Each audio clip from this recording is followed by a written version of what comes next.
Harry's world's completely shaken because Dumbledore, whose office we're in at the moment, he kind of loses grip. For the first time we see him as an old man who's not at the best he's not at the height of his abilities anymore. He's not as capable and able as Harry once thought he was, because there is something that is getting to Harry, that is trying to get to Harry, that has infiltrated Hogwarts, that Dumbledore doesn't know what it is, where it's coming from, or how to stop it. So Harry, there's that element of safety has gone in Harry's life. And in the last three films, Hogwarts has kind of been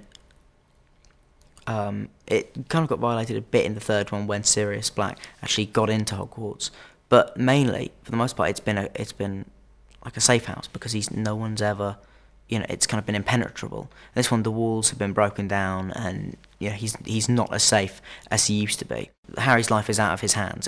He has no control really over where it's going, and so I think that's a big thing for Harry, because it completely, as it would anyone, unsettles him, and so he kind of loses control a bit. The Triwizard Tournament is an ancient magical tournament that's gone back a very long time, and he and Dumbledore announced it, and what happens is they get one student from Hogwarts, one student from the Beauxbatons Academy in France, and one student from the Durmstrang School, yes, and they get one student out of each of them, and they enter them into a tournament, and they're all kind of potentially fatal tasks they have to get through in order to ultimately be the winner of the Triwizard Cup, be the winner of the Triwizard Tournament, receive the Triwizard Cup, and the Goblet of Fire is, everyone puts their name in the Goblet of Fire, and the Goblet of Fire chooses the three students, and so that's sort of the basis of the Triwizard Tournament. And of course there's a huge uproar, because not only do they have the three names, Cedric Diggory, Fleur Delacour, and Victor Crumb, they also have Harry's name comes out as well as a fourth name, and so that's when the pressure really starts for Harry.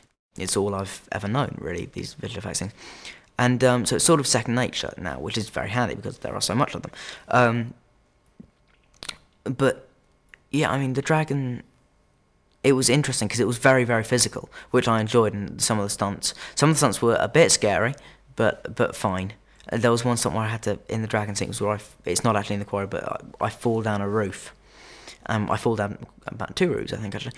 And we did that, and I was on a wire, and I fell, I think, 40 feet, or something, and quite very, very fast, actually. And that was really, really terrifying. And I'm not afraid to admit that. That was really scary. Anyone would be scared, I'm convinced. So, yeah, but I mean, it was a lot of fun.